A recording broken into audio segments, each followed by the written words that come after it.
Պարոն Մուրադյան, մինչև հիմնական թեմային անցնելը ես սենց լավ իմաստով վրդովված եմ եկել, ուզում ձեզ մի հատ սենց հարց տամ։ Երբ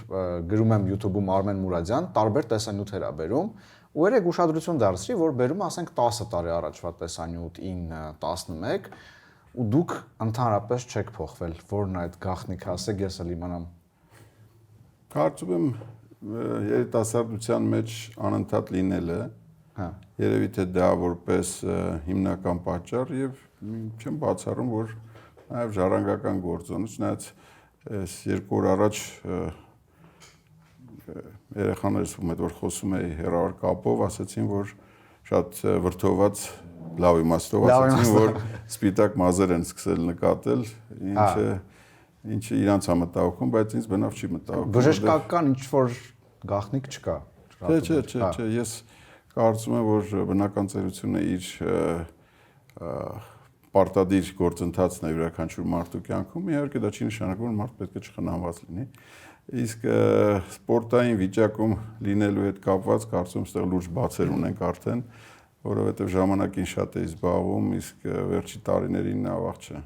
Սպորտի հետ կապված մենք եկանք ու հասկացանք ձեր աշխատանքային առօրյան սկսեց նախ դահլիճից, այսինքն մենք այդ պահին եկանք սպորտ դահլիճում էիք, ինչքանով են կարևորում բժիշկները սպորտը, ուսանողները ավելի ճիշտ։ Ես եմ շատ կարևորում, իսկ տեսակ, որ նրանցից յուրաքանչյուր ինչպիսի այդպես խանդավառությամբ, ինչ ուրախությամբ էին այդ դալճում, ինչքան ուսանող կար, դժվար է վարչարությամբ կամ կարգապահությամբ կամ իվենթի հետ կապված, որ դուք պետք է գաք ուսանողներին բերել դալիճ։ Պարզ է, որ իրանց համար դա մեծ հաճույք է եւ միանշան մեր համար չէր այդ առօրյան է։ Առավոտյան ժամը 8-ին ես սովորաբար հիվանդանոցներում եմ լինում, այսօր էլ բացառություն չէր, բայց այսօր նաև սպորտային համալիրներն էինք համայցանում եւ մենք հանկարծակի ենք ընդեղել այդ վարչակազմով, տեսնելու թե ինչպիսի խնդիրներ կան։ Իհարկե խնդիրներ կան, մենք էլ դա անպայման արձանագրում ենք, բայց նաև ի ուրախություն ապագա բժիշկները շատ մեծ տեղ ու դեր են տալիս իրենց ֆիզիկական պատրաստվածությանը, որտեղ երբ տեսնում ես, որ ինքը քեզ հետ խոսացողը այդ խնդիրը ունի, դժվար ես կարողանում լցվել այդ վստահությամբ, որ իր խորհուրդները կարող են տեղ հասնել, եթե նա ֆիզիկապես չի կարողանում իր առողջությունը ապահովել եւ վասողություններով խոսում է ծխելուց, բայց ինքը ծխում է անջատում եք տեսախցիկը, ինքը միանգամից անցնում է իր վասողությունը։ Վստահություն ոչ թե չի ներշնչում, այլ աղաղում է ամբողջ պատկերը եւ վստահությունը զրոյացնում է։ Հետո բարձրացաք խորհրդակցության, ես հասկացա, որ ամեն շաբաթը մեկ անգամ այդ խորհրդակցությունը լինում է, մոտավորապես ինքը ինչի համար է, ինչի։ Ուրբաթ օրերը ամփոփում են շաբաթվա ընթացքը եւ մենք փաստացի կարողանում ենք 3 հիվանդանոցներ են, դպրոցն է, քոլեջն է եւ 6 ֆակուլտետներ է։ Դուք ամեն ուրբաթ դառնում եք, որպեսզի տեմպի մեջ պահեք թիմին։ Ավելի շատ որ կազմակերպած աշխատանք լինի եւ ինֆորմացիոն հոսքերը ճիշտ կառավարվի։ Իհարկե ամեն օրվա աշխատանք է հիվանդանոցների հետ, կարծում եմ այսօր կհամոզվեք, որ հիվանդանոցները չի կարող լինել շաբաթը մեկ անգամ կարգավորվող, բայց խնդիրներ կան, որոնք տարանջատված են։ Ձեր աշխատասենյակում ենք շատ սրբապատկերներ մատյան ողբերգության։ Ես այս թեմայով հարցը հետո եմ ուզում տալ, բայց քանի որ սա տեսա, հիմա կհարցնեմ։ Ես հարցը այսպես ձևակերպեմ ու թեմային անդրադառնանք։ Շատ դեպքերում, երբ պացիենտը բուժվում է, առաջերտին Աստծուն է շնորհակալություն հայտնում։ Այդ ժամանակ իրան բուժող բժիշկը, եթե ձեզ հետ էլ նաև նման բան եղել է, ինչ ազգում, ինչ ռեակցիա տալիս։ Այդ ժամանակ, երբ դու այդ երախտիկով լի աչքերով պացիենտից ստանում ես սրբագիրք, ամեն անգամ այդ փոքրիկ հուշը թողելով շատ մեծ ջերմություն, հիշողություն եւ իհարկե դիրական լիցքեր է հաղորդում։ Դա այն դեպքում, երբ իրոք բժշկին են երախտապարտ։ Ես գիտեմ մարդկանց, ոնց որ բժշկի դերը երրորդ պլան է մղվում ու իրանց բուժումը համարում են միայն Աստծո հրաշք։ Հետաքրքիր ձեր մոտեցումը այդտեղ։ Ես կարծում եմ, որ Աստծո գործերը անքննելի են, բայց բժշկի աշխատանքը դա այն հնարավորությունն է, որը որ գիտելիքների եւ քրտնաջան աշխատանքի արդյունքում թույլ է տալիս այդ շանսը, որը որ տրված է, դեռևս կա օգտագործել։ Իսկ արդյոք այդ աշխատանքը անելուց ապավինում են նաև Աստծուն, համոզված եմ, որ այո, իմ կարծիքն է, բայց ես բնավ չեմ ուզենա բժշկական կրթություն ապահովելու ընթացքում նաև քննարկել, որ ձեր աշխատանքը թողեք Աստծո հույսին։ Ես կարծում եմ, որ բժշկի աշխատանքը պայմանավորված է ակադեմիական կրթական շերտերով, հմտություններով, նախաձեռնողականությամբ, հիվանդագին պատասխանատվությամբ եւ իհարկե Աստծո կողմից տրված շնորհը, որտեվ սա անձնական կարծիք կարող եք համարել, կարծում եմ կան բժիշկներ, որոնք որ ռուսերեն շատ լավ հնչում է, ասում են ես վրաչի не дай бог, ես վրաչի Бог с ним, ես վրաչի от Бога։ Հիմա Աստված ճանի, Աստված տա եւ Աստծո sense միանգամից թարգմանենք։ Աստվածատուր միգուցե։ Բայց այս պահին կարծում եմ, որ կրթական գործընթացը եւ աշխատանքը ամբողջովին պարտքի զգացողություն է առաջացնում, իսկ մնացած ամենը արդեն անքննելի է։ Եվ էլի շատ տարբեր բաներ կան, շատ աչքացակում են վարդագույն մեքենան, ինչ որ ինքը կոնտեքստից դուրս ոնց որ լինի, ինչի մասին։ Սա աղջիկս է ուղարկել, ինձ որը որ աշխատում է այս պահին շատ հեռու այստեղից, այլ երկրում եւ իհարկե իր խնդրանքը չէի կարող չկատարել, որ ուղարկեց, խոստացա, որ մշտապես կլինի իմ կողքը, իմ աշխատասենյակում, իմ սեղանի վրա։ Միգուցե հուզական է, բայց այս այն փոքրիկ րոպեներն է, որ ես կարողանում եմ իրենց հատկացնել անգամ հեռավար, բայց բացի մեքենայից նաև իմ ընտանիքի նկարն է, տեսնում եք, իմ ծնողների նկարներն է միշտ սեղանիս։ Դա երևի թե զուտ մարդկային կարող ենք համարել, որտեղ ոչ մի կապ չունի աշխատանքի հետ, բայց ինձ համար շատ կարևոր հենարան է ընտանիքը եղել միշտ, որին իրականում շատ ժամանակ չեմ հատկացրել, բայց ուժ ու եռանց ստանում եմ ավելի շատ իրենցից, քան որևէ այլ տեսակի հնարավոր աղբյուրներից։ Մենք գիտենք, որ ահավոր հագեցած է ձեր առօրյան ու նաև վիրահատության եք։ Այսօր առավոտ շուտ հիվանդանոցում մեր բժիշկներից մեկը շատ վրդովված խոսում էր իր հարազատին այլ երկրում բուժօգնությունը ոչ ամբողջական իրականացնելու եւ ասում էր շատ ցավում եմ, որ մերոնքականը գնացել ու տենց մետամորֆոզների է միանգամից ենթարկվել, երբ որ գիշերը զանգահարում են եւ օգնություն են խնդրում, խորհրդատալի դիմել emergency։ Երբ ստեղ կարծես թե դա ուղղակի բացառվում է, որ զանգահարեն բժիշկին եւ նա ասի, գիտեք, կարող եք դիմեք շտապ օգնություն կամ առհասարակ չարձագանքի։ Դա աշխարհում անընկալելի է, երբ որ զանգահարում են բժիշկին, իսկ մեզ մոտ անընկալելի է, երբ որ բժիշկը չի արձագանքում, այնպես որ մենք սովոր ենք, որ բժիշկը ամբողջությամբ պետքա տրվի իր ժամանակով, տարածքով, իր յուրաքանչյուր քայլով պետքա քոնը լինի եւ ընդամենը հարցրեցին, թե ինչ է պետք, ինչ վիճակում էր այդ բժիշկը կամ արդյոք նա իրավունք ունի անձնական ժամանակն ու տարածություն ունենալ, դա արդեն մեզ համար, բնակչության համար էական նշանակություն ունի, մենք ուզում ենք եւ մեր բժիշկները դա ապահովել են, նրանք տրվել են եւ իհարկե դա բերում է այդ այրման համախտանիշի ձևավորմանը, իրականում երկար չեն ապրում առաջի հերթին ցավոք սրտի բժիշկները։ Այո։ Եվ իհարկե իրանց կյանքը ավելի շատ հագեցած է լինում այլոց իրադարձություններով, քան իրենց անձնական կյանքով։ Ու էմոցիաներով ուրիշների նաև։ Գիտեք, այդ էմոցիաների հարցում շատ հետաքրքիր նկատառում կա, այս պահին, երբ որ այտենց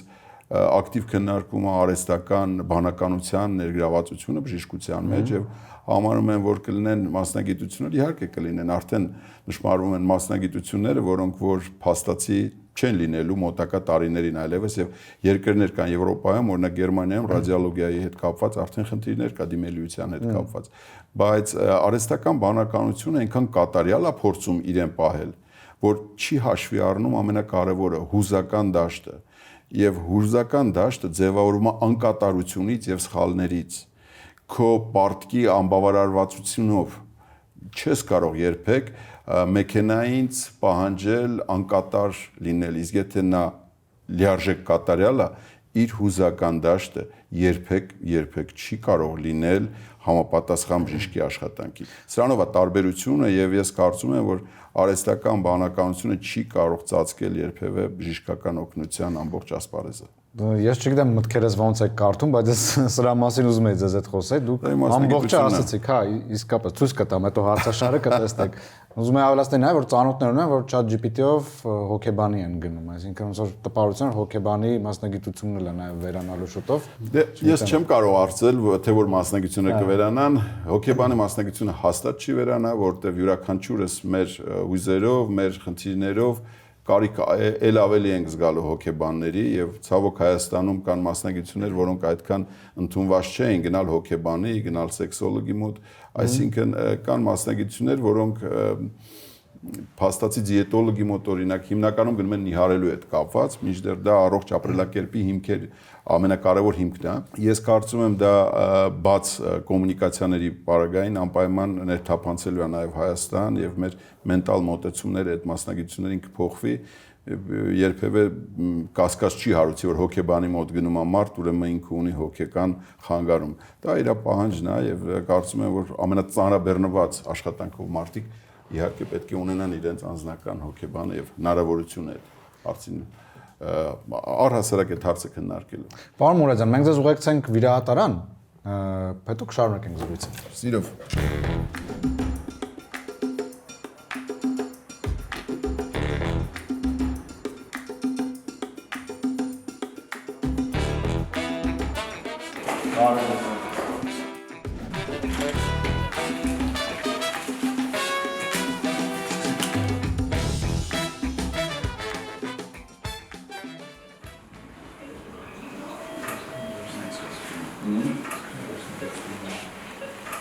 Պարոն Մուրադյան, վիրահատությունը ոնց որ թե լավ անցավ, ամեն ինչ նորմալ է։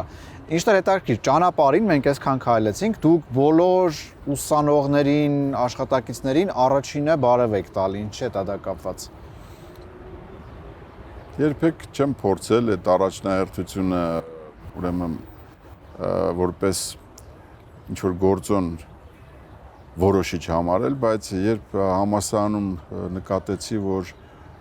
դասախոսները որոշ չափով սկսել էին դժգոհել, որ ուսանողները ոչ միշտ են իրենց պատշաճ ողջունում, առաջին պարություններ, որ պետք է չարձագանքել, դա եզակի դեպքեր կարող են լինել։ Երբ տեսա, որ դա արդեն որոշակի օրինաչափություն կա այդտեղ, այնուամենայնիվ խնդրանքով դիմեցի մեր դասախոսական կազմին, մեր գիտական խորհրդի անդամներին, ավագ ընկերներին, որ առաջինը բարևեք։ Համոզված եմ, որ բարեկրթությունը բժշկի անբաժան մասն է։ Եվ եթե այսօր մենք փորձենք վիճարկել, թե ինչու չեն բարևում, որ սոցիալական ցանցերն են մեղավոր, որ իրավիճակն է մեղավոր, որ այսպիսի խնդիրներից ելնելով մեր ապագան վտանգված է, որտեղ բարեկիրթ չեն մեր ապագա բուժողները, կարծում եմ, որ ավելի հեշտ է, շատ ավելի պարզ քայլ անել եւ առաջինը այդ քայլը անես, որի արդյունքում անշուշտ լինելու է հետադարձ կապը եւ համատարած օրինակ ծառայես։ Գիտեք, այսպիսի ասացված կասում են՝ մի դաստիարակեք երեխաներին, փորձեք կատարելագործել ձեզ, որտեղ երեխան լինելու է ձեր փաստացի շարունակողը։ Եթե այսօր ավագ ընկերները բարեկրթության տարերը չեն գերադասում իրենց ամբիցիաներին եւ միգուցե արդարացիորեն, բայց այնուամենայնիվ ապագան մյուս սերունդն է, իսկ հաջորդ սերունդը պետք է անպայմանորեն բարեկիրթ լինի եւ անշուշտ նաեւ բարեպաշտ։ Այդ խնդրումը միշտ կա սերունդների, բայց բժշկական համալսարանի դեպքում ինձ թվում է հատկապես կարևոր է այս հարցի պատասխանը։ Նոր սերունդը, որ հիմա տեսնում եք, ապահով զգանք մեզ, երբ իրանք ավարտեն ու Աստված մի արասցե, բայց հաստատ առիթներ լինելու են այցելելու այս ապագա բժիշկներին։ Ուրեմն երկու հանգամանք կա, առաջինը համասարանի առաքելությունն է իրենից լավը պատրաստել, եւ եթե դու պատրաստ ես քեզանից լավը տեսնել, պետք է համասարանը թողես, որովհետեւ եթե դու համասարանում փորձում ես դու լինես միշտ ավելի լավը, հաջորդ սերունդը չի կարող քեզ գերազանցել։ Այդ մտքի հետ պետք է մերված լինես, որ հաջորդը քեզ գերազանցելու է։ Երկրորդը դա մշտական այդ հակադրվածությունն է հայր եւ որդի սերունդների, որը որ միշտ եղել է, կարծես թե անխուսափելի էր, բայց արի ուտես, որ այս սերունդին բաժին հասա ոչ թե հայր եւ որդի, այլ հենց հայր եւ հայր։ Հաշվի առնելով այնպիսի կոմունիկացիոն ծայրահեղ արագ զարգացող, սրընթաց զարգացող տեխնոլոգիաները, որ կոնֆլիկտը զարգացավ հենց նույն սերնդի մեջ։ Այսինքն, եթե ես ինձ հիմա փորձեմ իմ արժի համակարգով համեմատել ինձ հետ Արմեն Մուրադյանի հետ 2000 թվականի, երբ արդեն 30 տարեկան է եւ ընտանիք ունեի, իհարկե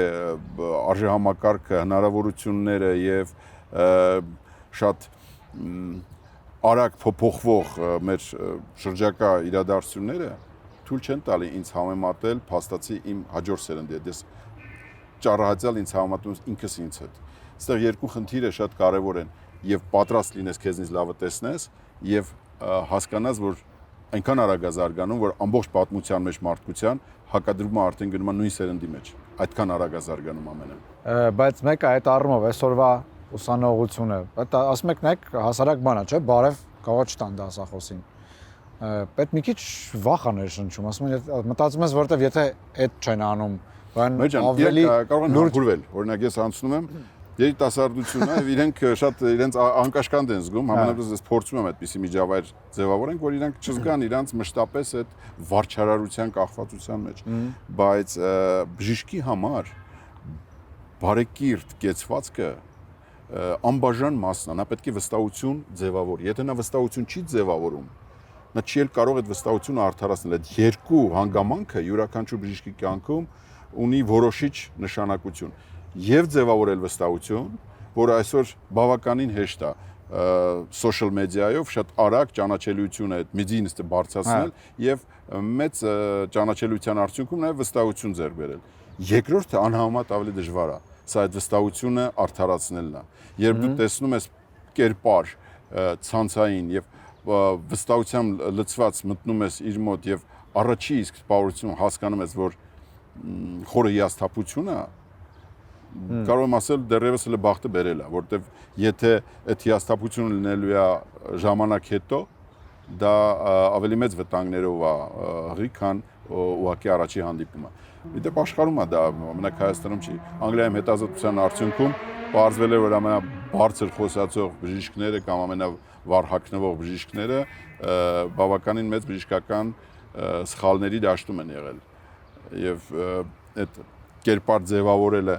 մի ուղղությունն է, այդ կերպարին համապատասխանելը, բովանդակությունը եւ ձևաչափը իրար հետ բժշկի կյանքում ունի մեծ նշանակություն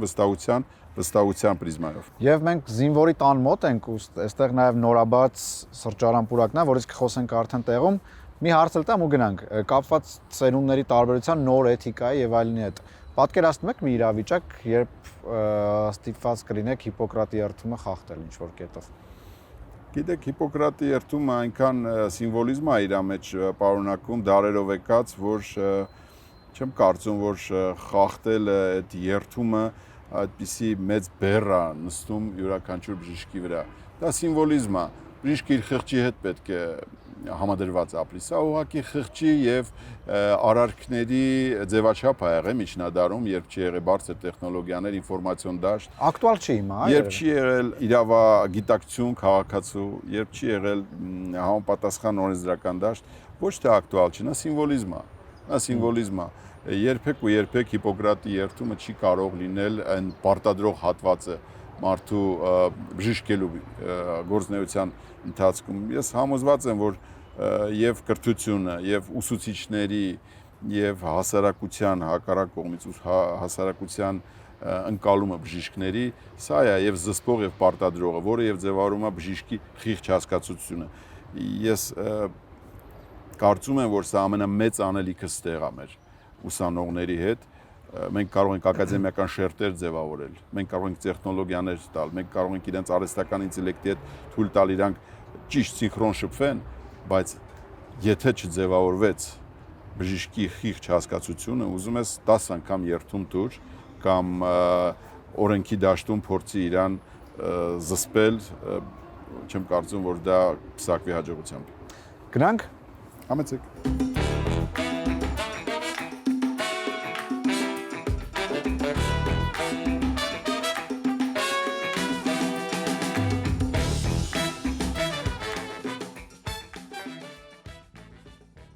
Այս նորաբաց է, չէ՞։ Վերջերս բացվեց։ Քանի օր ամսի 7-ին է բացվել, Մայրության օրը բացվեց։ Հա։ Շատ գեղեցիկ միջոցառում էր։ Ինքն էլ բարերարի կնոջ անունով է, Մարիոնի, որը որ այստեղ եկել է մի քանի անգամ։ Բայց գործելու է մայիսից։ Մայիսի 28-ից երևի կբացվի արդեն, նաև ֆունկցիոնալ առումով։ Մի քանի խնդիրներ կան, ուզում ենք որ տղաները աշխատացնեն հենց իրենք։ Այսինքն այստեղ ցանկացած այցելու կարա մտնի որպես հաճախորդ, հա, բաց սրճարան է, բայց առանձնահատկությունը նրանում է լինելու, որ ամբողջ հասույթը գնալու է զինվորի տուն եւ շատ ուզում ենք որ հենց իրենք աշխատացնեն տղաները։ Մի քանի նման պրոյեկտ եղել է, որ տղաները բիզնես կարողանան կառավարեն։ Իդեպ այստեղ գիտեք որ կենտրոնում ոչ միայն բուժում են, այլ նաև տղաների սոցիալական ռեաբիլիտացիայով են զբաղված, ինչպես նա մեքենավարի կամ իրան կենցաղում կամ խոհանոցում ապահովի, բացի այդ նաև կրթական ծրագրեր են գնում։ Շուրջ 1000-ից ավել կրթություն են ստացել, աշխատանքի են տեղավորվել։ Հա։ Այսինքն նրանց համար դա ամբողջական սոցիալիզացիայի խնդիր է եւ դա պսակվում է այդ ամուսնության ուրեմն գաղափարով, որ իրանք կարողանում են արդեն զավակներ ունենալ, ավելացած արժեք ստեղծել եւ հասարակության անբաժան մաս դառնալ։ Պարոն Մուրադյան, զինվորի տան մասին եւ այստեղի տղաների մասին ֆիլմեր են պետք երևի նկարել, չենք հասցնի մի հաղորդման շրջանակում, դրա համար ես շատ կուզեմ այսպես ընդհանուր մի հարց տամ, հա, այս թեմայի շուրջ։ Ես հիշում եմ տարիներ առաջ իմ կյանքի գլխավոր դասերից մեկը Եվրոպայում տեղի ունեցավ, Գերմանիայում, 18 տարեկան էի, առաջին անգամ եմ Եվրոպայում, սուպերմարկետում հերթ էի կանգնած ու իմ ետևում անվասայլակով մարդ էր։ Ես որպես 18 տարեկան հայ տղա ուզեցի զիջեմ իրան, ասացի անցի ինձնից առաջ։ Իմ առաջի ցանկությունը այդ էր։ Ինքը ինձ թարս նայեց շատ։ Ինձ թվաց չի հասկացա ինչ եմ ասում։ Նորից ասացի անցի, ինքը ավելի թարս նայեց։ Հետո բոլորը հերթում ինձ թարս նայեցին, դրամարկղի աշխատողն էլ, ես չհասկացա ինչի, նեղացել էի։ Ասացի ես եվրոպացիները չեն հասկանում, ճիշտ է։ Հետո ես հասկացա, թե ինչքան սխալ բան եմ ես անում։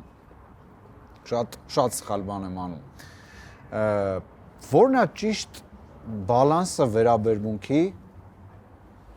այս դեպքում։ Ոնց անես, որ համ չվիրավորես մարդուն քո վերաբերմունքով, բայց համ էլ անտարբեր չթվաս։ Առաջի հերթին պետք է նրանց լիարժեքության խնդիրը լուծել, երբ նրա տեղաշարժը լիարժեք է, նա կարող է այդ հերթը եւ զբաղեցնել եւ իրականացնել իր յուրաքանչյուր ցանկությունը, ասենք գնումների տեսանկյունից կամ հյուր գնալու, օրինակ վերելակ նստելու, բարձրանալու տարական սանիտարական պայմաններ իր կարողանա լուծել, օրինակ եթե նա զուգարան է մտնում եւ երկրորդ անձը իր հետ մտնում, որ իրեն օգնում է, 1 ամիս հետո ինքնագնահատականը կտրուկ նվազում է։